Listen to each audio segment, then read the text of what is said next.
আসসালামু আলাইকুম ওয়া রাহমাতুল্লাহি ওয়া বারাকাতুহু। আলহামদুলিল্লাহ ওয়া সালাতু ওয়া সালামু আলা রাসূলিল্লাহ ওয়া আলা আলিহি ওয়া আসহাবিহি আজমাইন। সম্মানিত দর্শক শ্রোতা, আমরা এই মুহূর্তে আছি ঐতিহ্যবাহী রংপুরের ঐতিহ্যবাহী বেগম রোকেয়া বিশ্ববিদ্যালয়ের সামনে। আজকে আপনাদের সামনে এমন একজন মানুষকে নিয়ে হাজির হয়েছি, যিনি হচ্ছেন সে আমাদের প্রিয় মানুষ, যিনি হচ্ছেন বৈষম্য বিরোধী ছাত্র আন্দোলনের শহীদ আবু সাঈদ। তার কাছেরই একজন বন্ধু, দীর্ঘ সময় তাকে দেখেছেন, কাছ থেকে পেয়েছেন, এমনকি একই সাথে আন্দোলন করেছেন। আমাদেরই সেই প্রিয় ভাই কুড়িগ্রামের মামুন আনসারী। আপনি কেমন আছেন? ভালো আছি, আপনি কেমন আছেন? আলহামদুলিল্লাহ। আপনি আবু সাঈদকে খুব কাছ থেকে দেখেছেন।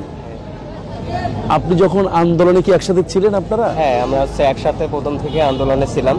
তো আমি ওর মধ্যে দেখতাম যে ও অদম্য একটা সাহস, ঠিক আছে, মানে সব সময় আন্দোলনের প্রথম সারিতে ছিল এবং লিডিং দেওয়ার যে ক্ষমতা, সে অদম্য এক কথায়। মানে তিনি ছাত্রদেরকে নিয়ে রাজপথে তিনি সর্বপ্রথম মোটামুটি সবাইকে এক পর্যায়ে নেতৃত্ব দিয়েছেন। প্রথম সারিতে তো ওইভাবে প্রথমে কেউ আসতে চায়নি, ফোকাস হইতে চায়নি। যখন প্রশাসন থেকে জিজ্ঞেস করা হইতো যে কারা লিড দিচ্ছে, তো কেউ আসলে ওইভাবে আগায় আসতো না। কিন্তু ও সবসময় ফোকাসিং পয়েন্টে ছিল, যে প্রথম সারির যে কয়েকজন লিডিং পর্যায়ে ছিল ও তার মধ্যে একজন। আপনি ছাত্র হিসেবে আবু সাঈদকে কেমন পেয়েছেন? ছাত্র হিসাবে যদিও সে অন্য ডিপার্টমেন্ট, ইংলিশে, আমি অ্যাকাউন্টিংয়ে, তো আগে থেকে ওইভাবে ওকে চিনতাম না আসলে। তো আন্দোলনের পর থেকে ওইভাবে আর কি চেনা। তো স্টুডেন্ট হিসাবে ভালো, আর ও প্রচুর সংগ্রাম করতো। তারপর ওর ফ্যামিলি মোটামুটি একটু মানে গরিব ছিল আর কি। ও টিউশন করাইতো অনেক, মোটামুটি ওর পড়াশোনার খরচ ও নিজেই চালাইতো। ইভেন ওর ফ্যামিলিকে মোটামুটি একটা সাপোর্ট দিত আর কি, আমি যতটুকু জানি আর কি।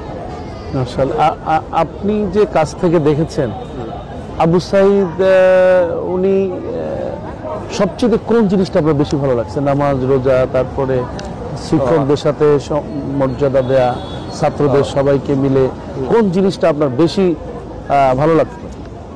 বেশি ভালো লাগতো মানে ও ভালো একটা ছেলে ছিল, কেউ ওর মানে ত্রুটি ওইভাবে বলতে পারবে না আর কি।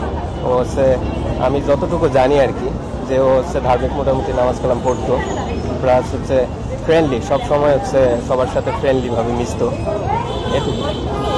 আপনার আন্দোলন যখন শুরু হলো, আমরা দেখলাম যে এখানে খুব মানে মারামারি চলতেছে।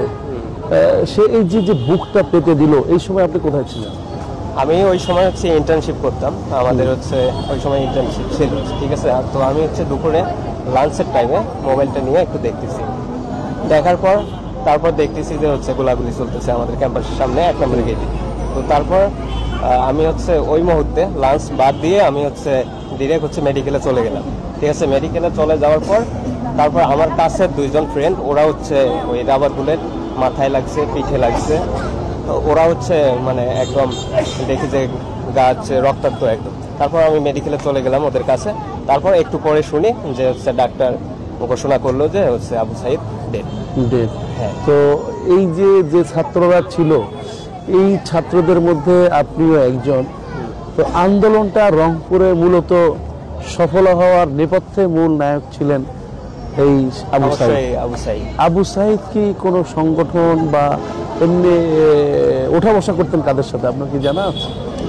তো আমি যতটুকু জানি, আমার ডিপার্টমেন্টের এক ক্লোজ ফ্রেন্ড আছে, তো ও ইনশিওর করছে যে ও নাকি কোনো সংগঠনে জড়িত ছিল না। ওইরকম কোনো আপনার একক কোনো সংগঠনের লিস্টেড কোনো কর্মী ছিলেন না? না, এমনি একজন সাধারণ মানুষ হিসেবে সবার সাথে ওঠা বসা, এখন সবার সাথেই ফ্রেন্ডলি ছিল। এখন আপনাকে আরেকটু প্রশ্ন করি, আপনি যদি খুব কাছের একজন বন্ধু, উনি কি কোনো মানে এই সময়ে ছাত্র হলেই কোনো মেয়েরা একটু উইক থাকে বা তাদের সাথে ওঠা বসা থাকে, এরকম কোনো কি সম্পর্ক ছিল?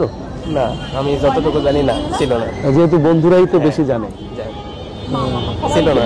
তার মানে উনি একজন খুব নিরেট ভালো একজন ছাত্র হিসেবে লিডিং পাওয়ার অদম্য।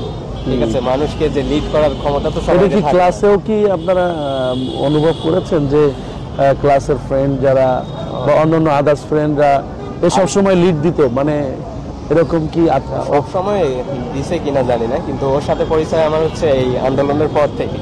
মানে আন্দোলন কেন্দ্রিক ইংলিশ ডিপার্টমেন্টে আমি অ্যাকাউন্টিং, তো ব্যাস একই, কিন্তু আপনার ডিপার্টমেন্ট আলাদা। ওর সাথে আগে ওইভাবে ওঠা বসা হয়নি বা ওইভাবে চিন্তা ভাবনা। এমনি ওভারঅল এই বেগম রোকেয়ার বর্তমান অবস্থা কি? বর্তমান অবস্থার সবচেয়ে হতাশার বিষয় হচ্ছে আবু সাইদকে হত্যাকারী যারা পুলিশের ওই সময়কার যারা হচ্ছে দায়িত্ব ছিল, তো তাদেরকে এখন পর্যন্ত কয়জনকে গ্রেফতার করছে সেটা আমরা জানি না, ঠিক আছে। তারপর হচ্ছে ছাত্রলীগের যে কুলাঙ্গার ছিল, ওরা হচ্ছে এখন প্রকাশ্যে ঘুরে বেড়াচ্ছে, ইভেন হচ্ছে আমাদেরকে হুমকিও দিতেছে, ঠিক আছে। তো কয়েকদিন বলতে গতকালই মেবি প্রাইভেট ইউনিভার্সিটির 2জন না 3জন স্টুডেন্টকে জানিয়ে প্রকাশ্যে হচ্ছে জবাই করে হত্যা করলো। তো এভাবেই যদি হচ্ছে চলতেই থাকে, ঠিক আছে, এই ছাত্রলীগের কুলাঙ্গার প্লাস হচ্ছে বিদেশি যে এজেন্টগুলো আছে, সম্মিলিতভাবে এরা হচ্ছে আমাদেরকে থ্রেটের উপর রাখতেছে, ঠিক আছে। যারা হচ্ছে প্রথম সারির আমাদের হচ্ছে আন্দোলনকারী ছিল, তাদেরকে একদম বেছে বেছে টার্গেট করে হত্যা করার হচ্ছে একটা পরিকল্পনা, যেটা আমরা দেখলাম যে এই যে মামুন আমরা কয়েকদিন আজকেই বোধহয় দেখলাম যে জবাই করেছে, চট্টগ্রামে, যিনি আন্দোলন একেবারে প্রথম সারি ছিলেন। উনি মেবি হচ্ছে বিএনপিরও একজন কর্মী ছিল। আমার মনে হচ্ছে যে জাতির যেটা মনে হয় যে আস্তে আস্তে পর্যায়ক্রমে ওরা এখন এই পথটা বেছে নিয়েছে, যারা ছাত্র আন্দোলন করেছে তাদেরকে দুনিয়া থেকে সরায় দেওয়ার একটা মিশন নিয়ে নেমেছে। রোকেয়া বিশ্ববিদ্যালয় সেটা আমরা লক্ষ্য করছি বোধহয়। রোকেয়া বিশ্ববিদ্যালয়ের সবচেয়ে ব্যর্থতার জায়গা হচ্ছে এখন পর্যন্ত যারা হচ্ছে ছাত্রলীগের কুলাঙ্গার অথবা আওয়ামী লীগ অথবা ওদের দোসরদের যারা হচ্ছে সরাসরি জড়িত ছিল হত্যাকারী, ঠিক আছে, তাদেরকে এখনো ওইভাবে কোনো বিচার বা গ্রেপ্তার বা মামলা, এটা সবচেয়ে হতাশার বিষয়। ইভেন ওরা হচ্ছে প্রকাশ্যে ঘুরে বেড়াচ্ছে, এটা সবচেয়ে এটা আমাদের হচ্ছে খারাপ লাগে যে ওরা হত্যা করলো অথচ চোখের সামনেই ঘুরে বেড়াচ্ছে। আমাদের মানে আমরা কেমন একটা জাতি হিসেবে কেমন জানি আমরা, মানে শহীদদের রক্তের সাথে আমরা বেইমানি করতেছি। আমাদের উপদেষ্টা যারা পরিষদে আছে তারা কি মানে ওদেরকে প্রোটেকশন দিতেছে, নাকি ওদের হচ্ছে মানে সেফ একটা জোন তৈরি করতেছে? এটা আসলে ভাববার বিষয়। এখন যারা উপদেষ্টা আছে এর মধ্যে ছাত্ররা যারা আছে, এদের কাছে আপনি বেগম রোকেয়া বিশ্ববিদ্যালয়ের ছাত্র হিসেবে আপনি কি আশা করতেছেন? এখন যারা উপদেষ্টা আছে তো হচ্ছে তাদের কাছে আমার একটাই দাবি যে শহীদদের রক্তের সাথে বেইমানি করবেন, ঠিক আছে। ছাত্র জনতা যেমনি হচ্ছে আপনাদেরকে ক্ষমতায় বসাইছে, ঠিক সেইভাবে হচ্ছে এরা টেনেও নিতে দ্বিধা করবে না, ঠিক আছে। তো আমরা চাই যে হচ্ছে শহীদদের যারা হত্যাকারী তারা হচ্ছে বিচারের আওতায় আনতে হবে, আর হচ্ছে এই দোষরদের একদম নিষিদ্ধ করতে হবে, ঠিক আছে। ছাত্রলীগ যেভাবে নিষিদ্ধ করা হয়েছে, আওয়ামী লীগকে আমরা সেভাবে নিষিদ্ধ করার জন্য জোর আহ্বান জানাচ্ছি। ধরেন যে কোনো ছাত্ররাই বা যারা উপদেষ্টা আছে এরা কোনো কাজ করলো না, তখন ছাত্রদের কি ভূমিকা থাকবে? ছাত্রদের ভূমিকা ছাত্ররা যেভাবে বসাইছে ঠিক ওইভাবে টেনে নামাইতে মানে দ্বিধা করবে না। এই রোকেয়া বিশ্ববিদ্যালয়ের যারা আছে তারা কি এখনো ঐক্যবদ্ধ আছে ছাত্ররা? অবশ্যই আমরা ঐক্যবদ্ধ আছি। যে কোনো ষড়যন্ত্র, যে কোনো কিছু আমরা মোকাবেলা করতে আমরা সবসময় প্রস্তুত আছি। দর্শক শ্রোতা, আপনারা এতক্ষণ শুনলেন হৃদয়ের অব্যক্ত অনুভূতি। কি পেলাম এই আন্দোলন করে, কি পেলাম শহীদ আবু সাইদকে হারিয়ে, কি পেলাম মুগ্ধকে হারিয়ে। অসংখ্য হিসাব নিকাশের আপনারা অনেক কথা শুনলেন, অনেক ভারাক্রান্ত জীবনের অনেক গল্প শুনলাম। আপনারা দেখছেন আমরা আছি এই মুহূর্তে রোকেয়া বিশ্ববিদ্যালয় রংপুর, যার মূল গেট। ইতিমধ্যে আপনারা লক্ষ্য করেছেন চারিদিকে ছাত্র ছাত্রীরা সুযোগ পেলেই এখানে এসে তারা একটু সময় নিচ্ছে। তারা এই রংপুর রোকেয়া বিশ্ববিদ্যালয়ের সামনে বেশ সময় দেয় এবং তাদের দাবি হচ্ছে রংপুর রোকেয়া বিশ্ববিদ্যালয় নয়, গোটা বাংলাদেশের ছাত্রদের দাবি হচ্ছে যারা খুন করেছে এই খুনিদের বিচার হোক। রোকেয়া বিশ্ববিদ্যালয় নয়, গোটা বাংলাদেশের এখনো এক দফা এক দাবি বিচার হবে, এই প্রত্যাশায়। সম্মানিত দর্শক শ্রোতা, দেশে বিদেশে যে যেখান থেকে দেখলেন, আল্লাহ পাক শহীদ আবু সাইদকে কবুল করুন, তার শাহাদাতকে কবুল করুন। বৈষম্য বিরোধী ছাত্র আন্দোলনে যতজন শহীদ হয়েছে আল্লাহ তাদের শাহাদাতকে কবুল করুন।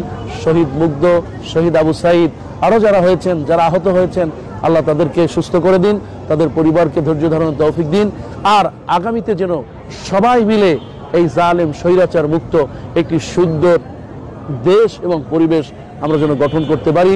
ধন্যবাদ আপনাকে এতক্ষণ আমার সঙ্গে থাকার জন্য, আমার প্রিয় ভাই আনসারি ভাইকে, এবং দোয়া করি আল্লাহ তাদেরকে নিরাপদে রাখুন।